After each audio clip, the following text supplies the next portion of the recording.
Simon Plumb with Currencies Direct. My colleague here, Chris Doran. Stand up, Chris. Hello. So we're based in here along with Celebration Title Group, Hamilton Funding back here, Florida Homeowners Direct are around, busy, looking after their clients, hopefully. So the four of us are all based in this office, and the idea, we're trying to create sort of a real estate community, if you like, so that we can all help, realtors in the area, support their clients, whether it's with the title work, foreign currency exchange, looking for property managers, or of course some help with mortgages as well. So it's sort of a one-stop shop sort of concept we're working towards. So today you're going to hear a lot from me. I'm going to try and speak slowly. I'm not from Texas, which some people do ask, okay? So I know my English accent and use of certain phrases confuses some people, so I'll try and Americanise it the best I can. And then you're going to hear a much better presentation from Amanda, I'm sure, than I've got. So working with clients with funny accents, so people like myself. So obviously we're right in the hotbed of the expats, where the Brits like to come. We come over here on vacation, we fall in love with Mickey Mouse and the weather, and we want to buy a property here. We look in the real estate windows, and the value is immense compared to what you pay in London. Okay, you can get a 4-bedroom, villa with a pool and some land, and you can't even buy, a 2-bedroom apartment for that back in the UK. So that's why we love it. We haven't got any language barriers. We like the food. Are you sure? We like, well, a little bit, yeah, maybe. Sure. Once we get used to having to tip 20%, then we get the idea of having to do that. Okay, so anyone who's been a server in this room knows what I'm talking about there with Brits, right? Okay, so we're going to talk a little bit today about who buys in Florida and why, understanding your market. So as a realtor, what do you need to know about the demographics of the people buying here? Be more than a realtor, that will make sense in a minute. Working with a domestic client compared to an international client and that network, and how you market to international buyers. We're going to share some experiences. We've got about 400 staff globally, Currencies Direct. We're in Portugal, Spain, France, Dubai, South Africa, all over, and we work a lot with realtors. So I'm just going to try and share some information with you today that we know the realtors we help, whose clients we help, share some tips about what they do when they're marketing to those international clients. Is a strong US dollar a good thing or a bad thing? No political conversations today, okay? We're just going to talk about the dollar, stay off those subjects, and then going to get closed. How do you close that work for an international client? So I know these graphs are quite small, so just talk you through them. Who buys in Florida and why? We're going to get into that now. So there's some interesting stats. This is from the National Association of Realtors and the Florida chapter, if you like. So in 2015, $23.7 billion worth of transactions that happened in Florida were to do with international clients. Okay, that's huge. You'd like to do just 5% of that, would be nice, right? Okay, so it's absolutely massive. And here's a graph showing the share of Florida realtors who had an international client in the past 12 months. So 69% of realtors in Florida worked with an international client in 12 months from June 15 going back. Compared to nationally, that was only 35%, so pretty much double. Okay, so that would probably tell you exactly, we know that, that's what we see here in Florida. So here's some interesting information. This is taken just sort of close to where we are. So in the Bradenton, Sarasota, Venice area, 46% of the international business is by Canadians, 14% by China, 11% UK, 3% Italy. If we jump down to Fort Lauderdale, 34% Venezuela, 12% Brazil, only 7% Canada. UK not even on there. We see Colombia, Argentina, Mexico, Cuba, Ecuador.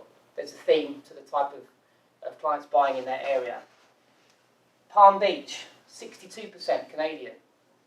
Okay, if you've ever been to Palm Beach, that makes a lot of sense. 12% UK, 8% Colombia, 6% Germany. Orlando, Kissimmee, 28% UK, number 1. Then Brazil, Venezuela, Peru, Canada, only 3%. Okay, so those snowbirds, they're not really in Orlando and Kissimmee as much as maybe you think. They actually like to get out to different parts and probably get away from, the crazy parts of the theme parks and such like. Okay, so that's really, just 2 seconds, that's really about, where we are now, Orlando, Kissimmee. That's why you see the UK market and the Brazilian market so strong. 2-3 years ago, Brazil, crazy. Everybody was coming over here. And they did exactly what the Brits did. Chris will remember. I won't age Chris by naming a decade. Right? Chris and I came over here in the past. Okay, fell in love with Florida, you know, and then certain families were fortunate enough to maybe buy a home, use it as a vacation property themselves, rent it out in between, and look to try and get out here more often. My theory on this is I think the Brazilians did the same. The Brazilian economy was very, very strong. They were coming over here, going to the outlet malls, loving the value they could get with their currency, looking around, seeing what they could then buy, and we saw a real boom for 2 or 3 years of Brazilian. It's really started to tail off now. We're seeing that. And in fact, some of the Brazilians are actually selling their properties now because the real's gone down in value against the US dollar. So they've had their property for 2 years, 3 years, they've used it a few times, they're enjoying it. They've realised actually managing a property from several thousand miles away isn't actually always that easy. Had a few headaches, so actually I'm going to sell it. I've got my money back and I've made some money on the currency. So we're seeing that now starting to happen. Okay, so be more than a realtor. So what we've done here, the realtor's obviously the star in the middle, the centre of everything that happens around those real estate transactions. The white resembles really the sort of the network of people you have when you're working with a domestic client, a normal transaction, if you like. So you've got your title company, which I'm sure is Celebration Title Group. Mortgage company, which should be Hamilton. Okay, you've got a photographer. There it is, Kayla. Okay. You've got your insurance company, you've got your home inspector. These are your group of your go-to professionals you work with when you've got a new listing or you've got a new buyer, your network of people you trust. If you're going to start working with international clients, you need to expand that network.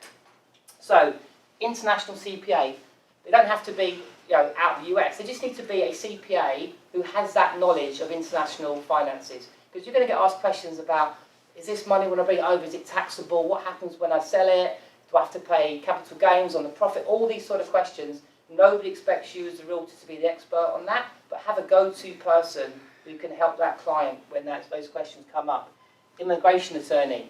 If someone's actually looking to make a big move, I came over here 6.5 years ago with 2 3-year-old kids to take on a new job.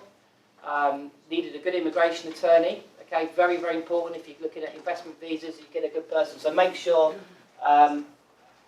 you find yourself 1 or 2 really good immigration attorneys you can trust. Property manager. Okay, so again, Florida Homeowners Direct, good example of finding a property manager that you know is going to look after your clients. If you're going to sell them that home, they're going to lease that property out. You want someone who's going to manage that home properly, take good care of them, not rip them off. Business broker. So you might have the client, they're buying the house, they're bringing the kids over, but they're buying a business which gives them a visa. Who's ever heard of the E2 visa? Okay, there's a couple of people in the room maybe on it. No? Okay, so an E2 is an investment visa. You can buy a pool cleaning company, Royal Maid Service, you can buy certain UPS store franchises qualify for it as well.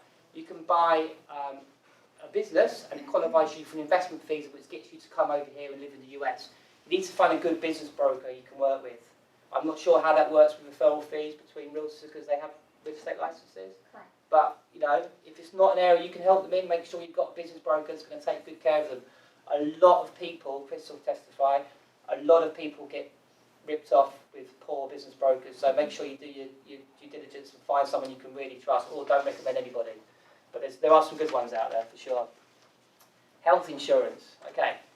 Someone from the UK, my perception before I came here of US health insurance system was, if I was bleeding to death on the side of the road, the ambulance would come along, look in my wallet, if I didn't have an insurance card, they'd leave me to die. Okay, that's how we see it, right? From the that seems funny, but there's actually the concept of how we view the US health system. Okay, so you need to alleviate those fees. Okay, so you've got a mother coming over with 2 kids. Her panic is, what happens if we have an accident from the airport to the villa on the first day? There's companies out there that provide health cover that will actually kick in the day you travel here to live. Okay, so they are out there. They're good companies. You need to alleviate people's fears on this because it really is. I mean, I've been here, say, 6.5 years. I still don't understand the health insurance system here. Imagine that's for someone who's never been here. Very complicated. It's a very nervous thing. Foreign exchange company like ours. Okay, how are those people going to get the money here? How are they going to get the best value for their currency so they can buy the best house they possibly can? That's very important. This is interesting. We had an interesting debate when I put this up earlier. Apparently, removal company here doesn't mean the same thing as it means to me. No. What's the US equivalent? It would be like having termites or pests or something. What do you think of that? Yeah, Okay. it's actually a moving company. Okay, we call it Instead of removal would be like removing okay. an animal. Relocation. Maybe we'll do this as relocation next time. Perhaps. Is it No, but you wanted to say van line service. Van line service, Yeah. there we go. That's That's Okay. what it needs to say. Okay, I'll move that next time. Removal company to me is someone you call when you're moving house. Okay, that's a thing. So international moving companies, people will bring maybe a 50-foot container with all their worldly goods. They want to get their dog over and all these sort of things. Okay, see if they can put the kids in the container, save a bit of money on airfares. All right, I'm not sure any removal companies will do that, but hey. So it's important that you work towards finding that network, because it's a very daunting experience for someone, particularly if they're coming over here to live. The message boards out there and all the information you get is horrendous. So you need to say, look, I'm going to send you some information of the right people to work with to make this transaction easier. This is going to make them more likely to go through with buying the property and making the move if you can help them with the other stuff, yeah? Okay, marketing to international buyers. So, very important. How many people in this room have ever reached out to a real estate office, which is an estate agent in the UK, in somewhere, or in London or Paris or Munich, and said, how about you put my listings on your website and vice versa? Anybody ever tried that? Yeah. Have you had any success with it? Okay. Really easy to do. Okay, because you look at the offices in the big cities, said in London or Paris or Rome, whatever. Some very, very wealthy individuals there, and they've got international listings everywhere.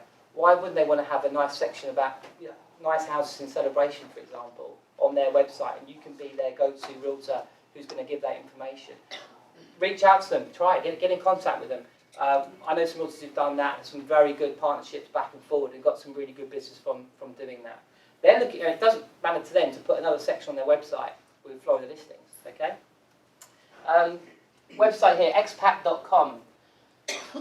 And there's lots of others. These are expatriates, someone moving over to live here. These are really great sites because, they give you a lot of information in one place, okay? So you can advertise on these websites as well. You can put your information on there so people are looking at moving over. They can click on an image of you or your brokerage, whatever it may be. And also you can actually comment on the message boards in there. They get very angry if you start selling too much, but you can provide good information, and people will reach out to you privately and say, oh, can you give me a bit more detail about that? They'll have some questions about, buying a property in the US, some things, and you can be that resource for them on these sites. Expat is probably the biggest one, but there's loads out there as well. Everything overseas, I'll get a few more copies of these. So this is something actually we've partnered with a company to do. This is something that's all online as well, everythingoverseas.com. And this provides loads of information about moving to the US. It's got everything you need to know about visas, buying property, power companies, everything you need, mortgages, taxation. And this is all available to be downloaded and view online. We can give you this link to send out to people, and it's trackable, so we can set it up so you'll know if they've read it and used it, and we can feed that information back to you. And this is about you becoming a resource for them to make that transition easier, or even if they're just looking to buy an investment property. Because I can tell you now, if you're able to provide above and beyond just, this is a 5-bedroom property for $399, that's why they're going to work with you. Because they can get that information on Realtor.com or Zillow, okay? What can you do for them that's going to make them, really want to work with you? So, do your research on expat websites. If you go to, here's a good idea, if you go to google.co.uk, Google now thinks you're in the UK, and you search buying a home in Davenport, have a look who comes up, because that's what the person in the UK is seeing. You can go to is it France, FR? FR, thank you, and do the same thing. My French isn't very good, so I won't do that. But you could go onto these sites, and it will tell you what people are seeing from those places, who's coming up.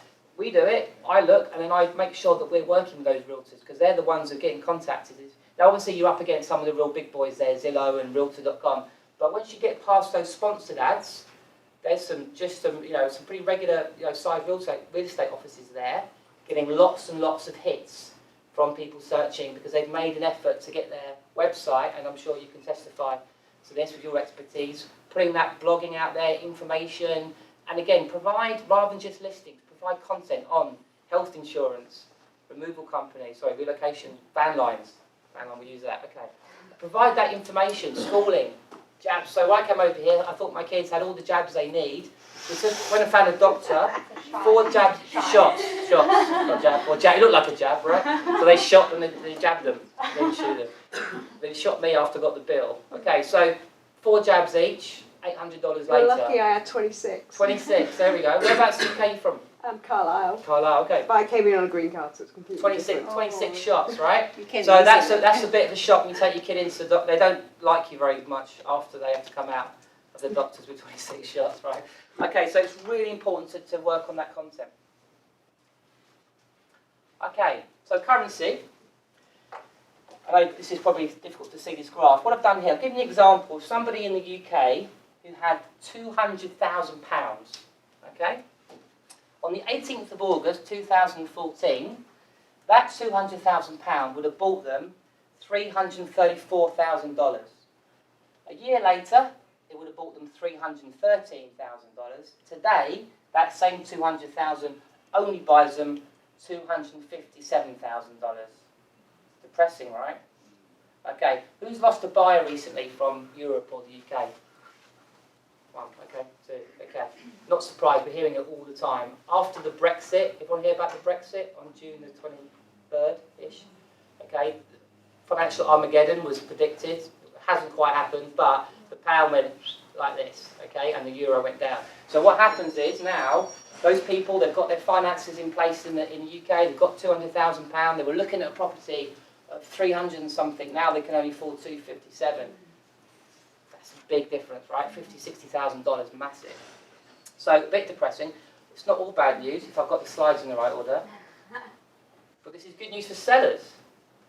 Because now, the dollars are going to buy you more pounds when you go back, right? So we are very, very busy at the moment working with people from Europe or the UK who've actually selling up their home. They're able to drop the price 5 or 10% and still make what they see as a good return when they take it back to their own currency. Who here calls expired listings? Okay. If I saw an expired listing from someone from the UK for Europe, I would jump all over it, and the first thing I would mention would be the currency. I would say, look, I've looked at your property, I think it's a little bit overpriced. I think we could drop it by, excuse me if this is not what you say to a client, but bear with me. We could look at, dropping it by 10%, which actually, the way the currency is, they're probably going to be a little bit more open to that conversation because of what it will actually buy them back in their home country. Okay, really important to know this information. I don't expect you to sit there and watch Bloomberg News all day, but there's absolutely no reason why you just can't take a quick look. All this information's online. Get on there onto CNBC, CNN, all the financial pages, all the information's there. So, for example, on June the 23rd, which was the day before Brexit, a $250,000 sale listing here would have bought £167,000 back in the UK. That same listing today is £194,000. Okay, that's a huge amount of money. So in real terms, the house went up 15.7%. Nothing happened. Just people in the UK decided to come out of Europe, and their house overnight went up in their home currency by 15.7%. That's huge. So if they drop their house to 225, they're still over 4% better than they were before that currency shift. Massive. So these are the sort of things you should have to hand when you're speaking with people from Europe, the UK, so you can understand their thought. As I said, we've had a lot of realtors we've been working with their clients getting ready to close, and we've seen here from a couple they've fallen through, which we can see now why. But we're very, very busy with sellbacks, so people selling their US properties and getting their money back.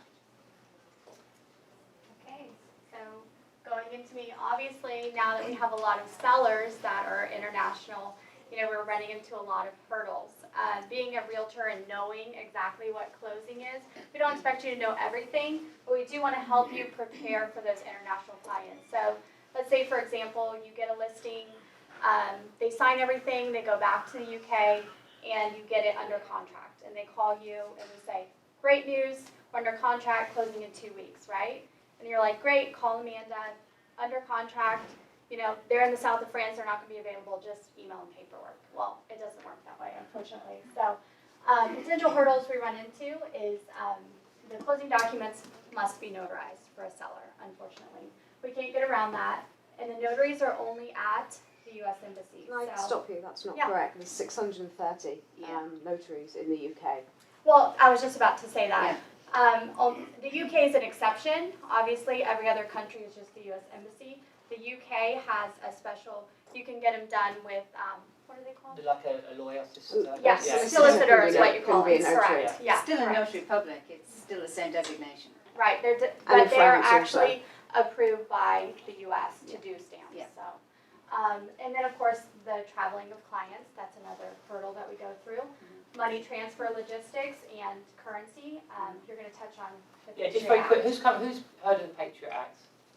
Okay, so Patriot Act came in after 9/11, and in there was a thing that affected foreign currency exchange pretty big. So basically what happens is if a property closes and you send the money to the client's bank account here in the US and they're back in the UK or France or whatever, and they try to then transfer the money, they'll be blocked. The bank picks up, it's got a IP address outside the US, and they actually expect you to be in a branch with 2 forms of ID to instruct the wire. You can, if you know about this, you can go into the bank before you leave the country and work with the banks, some of them, to take care of that. So there's some ways, there are ways around that, so that's why we work with title companies so the funds go straight from their client-held account to our client-held account, and then we can send the money back to their home country. That way it avoids getting stuck in the UK. Some banks, if I go back to the UK for a vacation or whatever, I log on to my Bank of America account and I try to send money to my friend's account in regions. That's even being blocked now. You can't even move money domestically if you're not in the country. And most people don't know this. We've had some very irate people ringing us up when they've closed and I can't get my money, and the realtor didn't tell them, the title company didn't, no one told them, they're blaming everybody. So avoid that situation because that's not how you're going to get referrals. No, and I lost a sale recently because I had a listing and the buyer's agent didn't know how to own international clients, and the international client moved his money from Venezuela into a Bank of America bank account, and Get it Wow. out. that's that. Wow. Yeah, wow. So there you go. And that's why it's important, you know, for them to come to these type of events as well. Yeah, So the realtor, again, don't ask the touching, question. again, touching on FIRPTA withholdings, that's another thing that obviously will come up as a potential hurdle. That's something that we take care of ahead of time. So we're helping your sellers file for those certificates, you know, sending them over to a CPA. Obviously, you may have your own contacts, and a lot of sellers have their own contacts, but we'll work hand in hand with them to get that certificate and everything filed that they need to ahead of time, okay?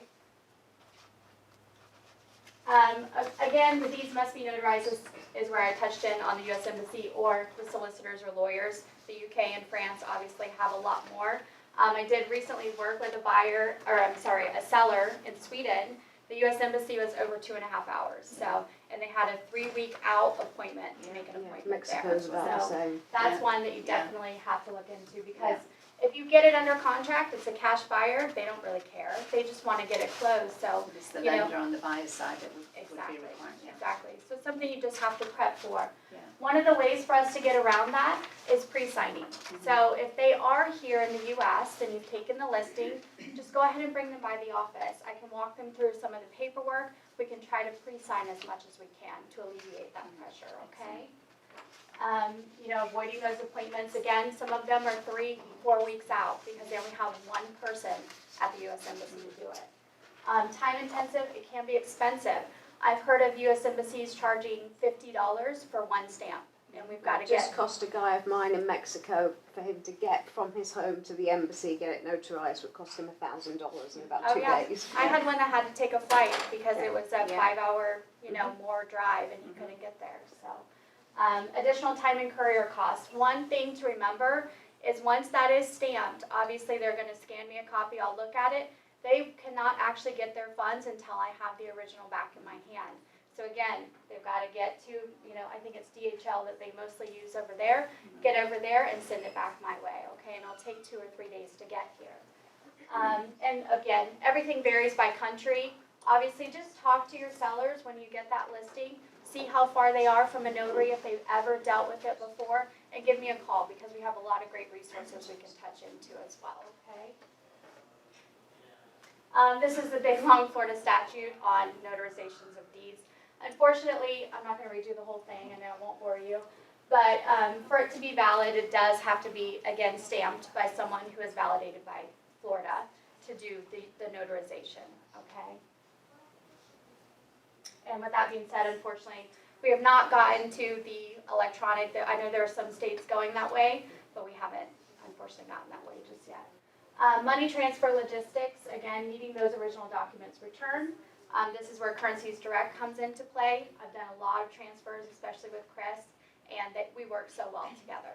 So definitely, I'll always try to put you in contact with them to see how they can get it done quicker for you guys and get you paid quicker as well. Patriot Act, we just touched on that, as well as the FERPTA withholdings. Again, you all can handle the FERPTA withholdings as well when that money is sent out, so it gets there quicker. Foreign client checklist. This is really, really important.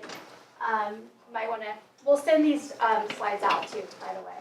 But all cash and financing on sellers, always just ask them, will you be here for closing?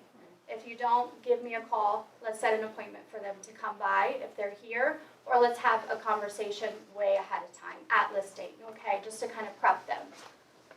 Again, if not, pre-sign with a title company or look up the U.S. embassies, making appointments immediately, things of that nature, and then opening the FX account with Currencies Direct. Buyer cash, you can treat as a domestic. We are all electronic for cash buyers that are foreign. So we can email them documents, sign them, scan it back to me, and that's it. So it's very easy. Financing is just a big logistical nightmare, unfortunately. I know there's not a lot of foreign finance companies out there, but again, if the client is going to be here, let's go ahead and try to get it done while they're here, because this one is a big deal. They can only sign on the day the documents are prepared. She's laughing. You've had so many good examples, right? Oh, I've been doing this 15 years. Yeah. So they have to sign the day the dates are, or the day the documents are dated, and then those originals have to come back our way. We cannot fund until they're here. So you can imagine telling a seller, well, the buyer's already signed over in the UK, but you're not going to get your money yet for 3 or 4 more days, and they're, all hectic. So prepare them ahead of time for that as well. Again, all the above. So Mike, while you're here, foreign national mortgages, I know it's your favourite subject. Yes. Where are we up to in the industry with that? How's it? Are they getting more prevalent or? I'm getting asked about them a lot. Okay.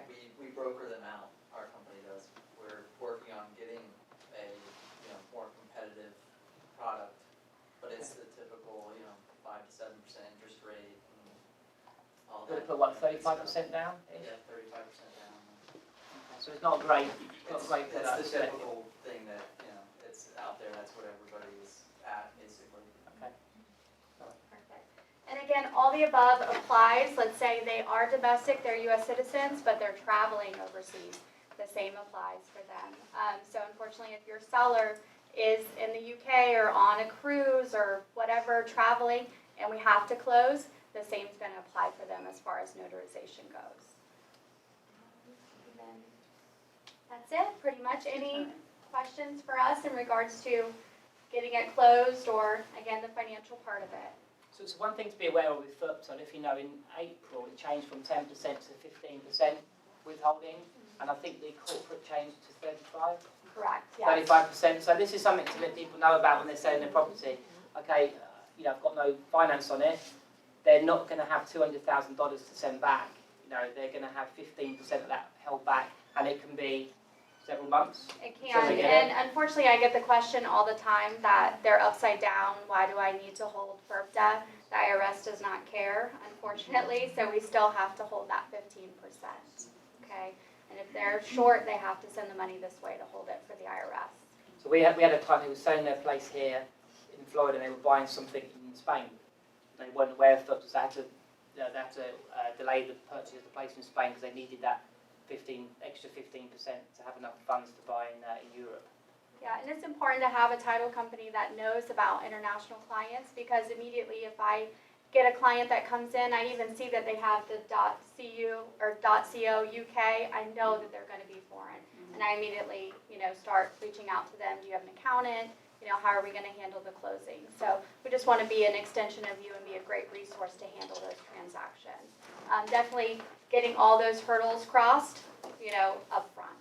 And I think the key is as well, as early on in the process as possible. Right. Really is key. Once you get that listing, as the man said, if you're there at the listing appointment and you get the okay to go ahead, they might be travelling back to Europe the next day or two, then let's get them pre-signed and let's get that stuff done, because once then you've got time zone issues, right? So the UK is 5 hours ahead of here, Europe is 6 hours for most of the year. You're getting into Dubai is an extra 3 hours above that. So you don't want to be getting up at 2 o'clock in the morning to ring somebody, in Asia, for example. So the better you can do that early on in the process and understand, their timescales and things, absolutely key. On to domestic stuff. Are you using the electronic notary? We are not. No, it's- I've only seen it happen once. Right, well, it's kind of it's a Florida statute, so there Okay. shouldn't be any title companies using it when it involves title insurance, so. Yeah, because I was going to say, Yeah. when you mentioned it, I thought I've only seen one. Yeah, it's fair, you can do it if you're doing something on the side as far as notarization, but when it actually involves insurance, we have a ton of different regulations that go on So top it shouldn't of be going on at all. It shouldn't, no. Okay, interesting, I didn't know that. Yeah, I did hear a title company were actually promoting they were doing I've had closings one, I've over had Skype. one and closing, I think they've stopped now. one didn't they? closing with the electronic notary, and I was like, oh, this might catch on, then it never did, but now I know why. Thank Right. you. There's one lender out there that's doing kind of they're called internet mortgage something, and they're trying to do something like that, but they're based in Texas. The laws are so different across the board, so I think they're really cracking down on them as well. Thank you. Yeah, of course. If you want to jot your business card, we'll get some business Oh, cards we've in. got a, Yeah, and we've got a draw anyway. I'll sort that out. We can email you that slide if you like, presentation and information. Please feel free to follow up even if you've got some additional questions or want something clarifying on any of those topics. Obviously, a lot of information there we try to go through. For me, it boils down to just preparation really as well. Get surrounded by people who you trust and know what they're doing, and then once you've got that international client on either side, then they can start reaching out to those people. But don't underestimate the immigration. This lady went through it 15 years ago, right? I came over on an L1, so Yeah, I mine came was, over on a green card. so mine was completely pretty straightforward. But Well, there's it's horror not stories many out people there have the on ability visas. to do it. That's true, I had a yeah. good job. Okay, so yeah, Yolanda, we have Yolanda